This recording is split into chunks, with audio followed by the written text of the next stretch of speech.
নমস্কাৰ বন্ধুসকল, মিছন বসুন্ধৰা 4.0 লৈ পেলাই আহিছে ডাঙৰ আপডেট। গতিকে এই ভিডিঅ'টো আপোনালোক সকলোৱে সম্পূৰ্ণ শুনিব। অসমৰ প্ৰায় ১৭,০০০ গাঁৱত land survey, digital land record, GIS based land valuation আৰু নতুন ভূমি ব্যৱস্থাপনাৰ পৰিকল্পনা, এই সকলোবোৰেই কি হ'ব, যিবিলাক মিছন বসুন্ধৰাত এই কামখিনি কৰা হ'ব সেইখিনিৰ বিষয়ে আলোচনা কৰিম। আটাইতকৈ ডাঙৰ প্ৰশ্ন, মিছন বসুন্ধৰা 4.0 কেতিয়া লঞ্চ হ'ব সেই বিষয়ে এটা ভিডিঅ' বনাইছিলোঁ। আপোনালোক সকলোৱে জানে যে 25 ডিচেম্বৰত, এই বছৰৰ 25 ডিচেম্বৰ তাৰিখে আৰম্ভ হ'ব। গতিকে সেই 25 ডিচেম্বৰত যে আৰম্ভ হ'ব সেই বিষয়ে আপোনালোকে কেনেকৈ কি কি নথিপত্ৰ লাগিব বা কি কি কাম কাজ হ'ব সেই বিষয়ে সবিশেষ জনাম এই ভিডিঅ'টোত। গতিকে ভিডিঅ'টো গুৰুত্ব সহকাৰে শুনিব। আজিৰ ভিডিঅ'টোত আমি বিশেষকৈ আলোচনা কৰিম মিছন বসুন্ধৰা 4.0 শেহতীয়া আপডেটৰ বিষয়ে।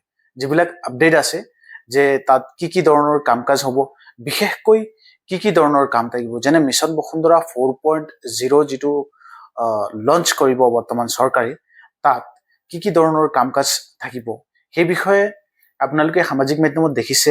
লেণ্ড ছাৰ্ভে, প্ৰজেক্ট জৰীপ, প্ৰজেক্ট মাটি, প্ৰজেক্ট অসম আৰু লেণ্ড ৰেকৰ্ড আৰু ডিজিটেলাইজেশ্যন সম্পৰ্কে গুৰুত্বপূৰ্ণ তথ্যও থাকিব। আৰু এইখিনি প্ৰায় ডিজিটেল প্ৰক্ৰিয়াৰ মাধ্যমেদি হ'ব।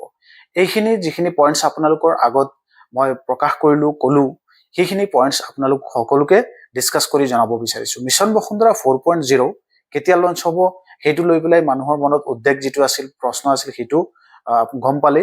বন্ধুসকল, বৰ্তমান প্ৰকাশিত তথ্য অনুসৰি মিছন বসুন্ধৰা 4.0 অহা 25 ডিচেম্বৰ 2026 লঞ্চ কৰিবৰ পৰিকল্পনা ঘোষণা কৰা হৈছে চৰকাৰী হিচাপে, বিভাগীয় হিচাপে। কিন্তু এটা কথা মনত ৰাখিব, লঞ্চৰ ডেট যিটো সেইটো ঘোষণা হোৱাৰ, অনলাইন এপ্লিকেশ্যন আৰম্ভ হোৱাৰ একেই কথা নহয়। অনলাইন সেই এপ্লিকেশ্যনটো সিদিনাখন আৰম্ভ হ'ব পাৰে, তাৰ দুদিন পিছতো হ'ব পাৰে।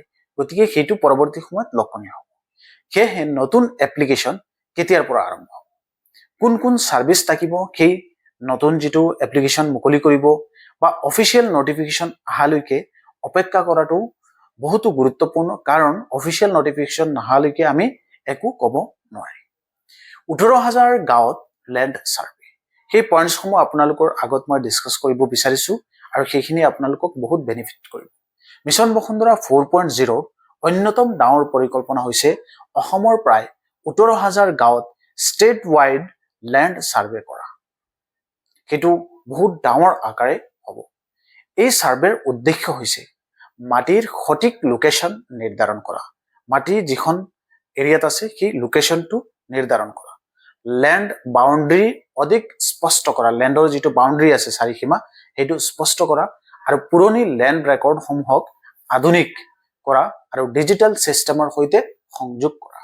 সেই যিটো পইণ্টছ, বিশেষকৈ যিসকল লোকৰ মাটিৰ বাউণ্ডেৰী বা ৰেকৰ্ড বা অ'নাৰশ্বিপক লৈ পেলাই সমস্যা আছে, তেওঁলোকৰ বাবে এই ব্যৱস্থা গুৰুত্বপূৰ্ণ হ'ব পাৰে।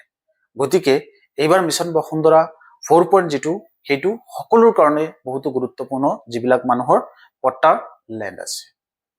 প্ৰজেক্ট জৰীপ কি, ইয়াৰ আগত মই পইণ্টছ কেইটা কৈছিলোঁ।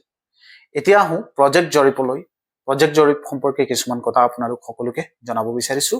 প্ৰজেক্ট জৰীপৰ জৰিয়তে আধুনিক টেকনলজি ব্যৱহাৰ কৰি লেণ্ড ছাৰ্ভে কৰাৰ পৰিকল্পনা কৰা হৈছে।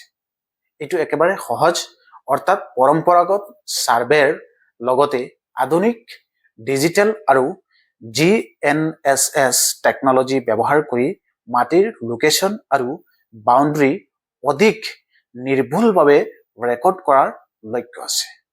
গতিকে সেইখিনি হ'ল ইম্পৰ্টেঞ্চ এটা পইণ্টছ। আপোনালোকে গুৰুত্ব সহকাৰে ইয়াৰ যিখিনি এডভান্টেজ আছে সেইখিনি ল'বলৈ চেষ্টা কৰিব। প্ৰজেক্ট মাটি, ইয়াৰ পিছত আছে প্ৰজেক্ট মাটি। সেই প্ৰজেক্ট মাটি যিটো আছে, প্ৰজেক্ট মাটিৰ মূল লক্ষ্য লেণ্ড ৰেজিষ্ট্ৰেশ্যন ছিষ্টেমটো অধিক আধুনিক আৰু সহজ কৰা। গতিকে সেইটো এটা প্ৰক্ৰিয়া। ভৱিষ্যতে লেণ্ড ৰেজিষ্ট্ৰেশ্যন ৰিলেটেড ছাৰ্ভিচ অধিক ডিজিটেল ট্ৰান্সপাৰেণ্ট কৰাৰ দিশত প্ৰজেক্টত গুৰুত্ব সহকাৰে চৰকাৰে গুৰুত্বপূৰ্ণ লৈ আছে আৰু সেইখিনি কৰিব বুলি যেনে সেৱা সেতু পৰ্টেলৰ জৰিয়তে বৰ্তমান অনলাইন এপ্লাইৰ কাম কাজবিলাক চলি আছে বা ল্যান্ড সেলস যিবিলাক আছে সেইবিলাক অনলাইন হৈ আছে প্ৰজেক্ট অসম আৰু এটা গুৰুত্বপূৰ্ণ নাম হৈছে প্ৰজেক্ট অসম ইয়াৰ জৰিয়তে বিভিন্ন ল্যান্ড ৰিলেটেড ইনফৰমেশন আৰু সাৰ্ভিস সমূহক ইউনিফাইড ডিজিটেল ল্যান্ড গভৰ্নমেন্ট সিস্টেমৰ সৈতে সংযোগ কৰাৰ পৰিকল্পনা কৰা হৈছে গতিকে এইটো এটা গুৰুত্বপূৰ্ণ ইম্পৰ্টেন্ট পইণ্টছ যেটো মিছন বসুন্ধৰা 4.0 হেইটোৱে আপোনালোক সকলোকে জনাম অৰ্থাৎ ভূমি সম্পৰ্কীয় তথ্য আৰু সেৱা অধিক সংগঠিত আৰু ডিজিটেল কৰাৰ লক্ষ্য আপোনালোকে আশা কৰো বুজি পাইছে আজিৰ এই ভিডিঅ'ত মই আপোনালোকক কি ক'ব বিচাৰিছো সৰ এৰিয়াৰ বাবে কি হ'ব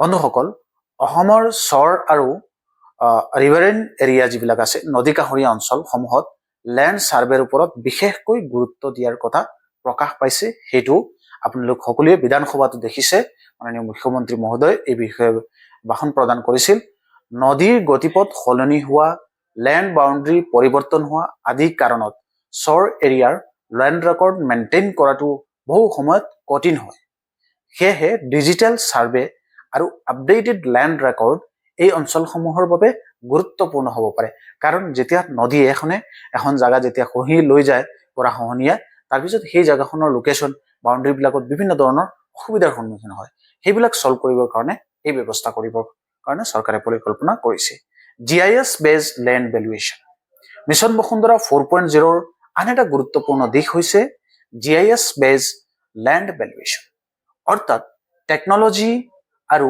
জিওগ্ৰাফিক্যাল ডাটা ব্যৱহাৰ কৰি ল্যান্ড ভ্যালুয়েশন সিস্টেম অধিক সাইন্টিফিক আৰু ট্ৰান্সপাৰেন্ট কৰাৰ লক্ষ্য আছে গতিকে আপোনালোকে গুৰুত্ব সহকাৰে এই ভিডিঅটো শুনিব নিশ্চয় আপোনালোকৰ বেনিফিট হ'ব ইয়াৰ ফলত ল্যান্ড ভ্যালু নিৰ্ধাৰণৰ ক্ষেত্ৰত অধিক সিস্টেমেটিক এপ্ৰোচ আহিব পাৰে যিবিলাক ল্যান্ডৰ ইম্পৰ্টেন্স যিবিলাক ভ্যালুয়েশন আছে সেই ভ্যালুয়েশনছ বিলাক চৰকাৰৰ বাবে সুবিধা হ'ব বা ৰাইজৰ কাৰণে সুবিধাজনক হ'ব এতিয়া আটাইতকৈ গুৰুত্বপূৰ্ণ কথা হ'ল যে মিছন বসুন্ধৰা 4.0 ৰ এপ্লিকেশন এতিয়া ওপেন হৈছে নেকি বুলি নিশ্চিত অফিচিয়েল নোটিফিকেশন আপোনালোকে পাইছে নে পোৱা নাই এনে ধৰণৰ কিছুমান মানুহৰ মনত শংকা আছে গতিকে সেইখিনি আগতীয়া পৰিকল্পনা এতিয়ালৈকে কোনো ধৰণৰ খবৰ আহি পোৱা নাই সেয়ে WhatsApp বা Facebook বা YouTubeত কোনোবাই মিছন বসুন্ধৰা 4.0 ৰ এপ্লিকেশন আৰম্ভ হৈছে বুলি আজি এপ্লাই কৰক বুলি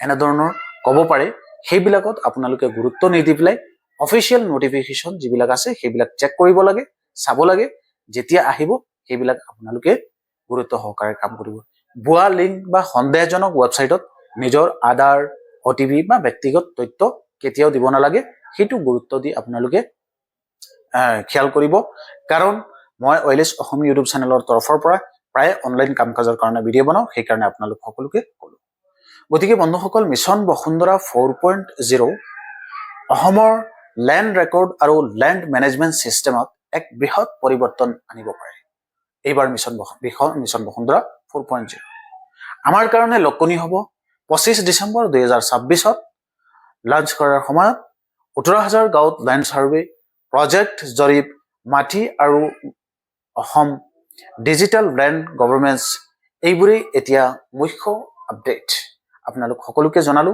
এই ভিডিঅৰ জৰিয়তে দি কিন্তু পৰৱৰ্তী সময়ত যেতিয়া মিছন বসুন্ধৰাৰ পৰ্টেল মুকলি কৰিব তাত বিতংভাৱে আপোনালোক সকলোকে ইনফৰমেশনখিনি জনাম আৰু ওয়েলেছ অসম ইউটিউব চেনেলত মিছন বসুন্ধৰা 4.0 ৰ কামকাজৰ কাৰণে আগতীয়াকৈ কি আমি প্ৰিপাৰেচন কৰি ৰেডি কৰি থাকিব লাগিব সেই বিষয়ে আৰু আমি এপিসোড বা সিৰিজ ভিডিঅ লৈ আহিম যিবিলাকে আপোনালোকৰ হেল্প কৰিব আজিৰ এই ভিডিঅটো আপোনালোক সকলোৰ কাৰণে বিভিন্ন সামাজিক মাধ্যমৰ সোৰ্সৰ পৰা এই ইনফৰমেশনখিনি মই কালেক্ট কৰি আপোনালোক সকলোকে বুজাবলৈ চেষ্টা কৰিছো ইয়াত প্ৰাসংগিক কিছুমান উল্লেখনীয় কিছুমান গুৰুত্বপূৰ্ণ ইনফৰমেশন আছে মই বাবু সেই কাৰণে আপোনালোক সকলোৰ কাৰণে আগবঢ়াইছো যদি এই ভিডিঅটো আপোনালোকে শুনি পেলাই ভাল লাগিছে ভিডিঅটো শেয়াৰ কৰি দিবা এইটো মই ব্যক্তিগত হিচাপে আপোনালোকক ৰিচাৰ্চ কৰি এই ভিডিঅটো বনাইছো ইয়াত যদি কিবা ভুল ত্ৰুটি থাকি গৈছে আপোনালোকে আঙুলিয়াই দিব মই নিশ্চয় আপোনালোকক পৰৱৰ্তী সময়ত ভিডিঅৰ যোগেদি শুধৰাই দিবলৈ চেষ্টা কৰিম ধন্যবাদ থ্যাংক ইউ জয় অসম अरे भाई इतना छोटा से हो गया मैं इसका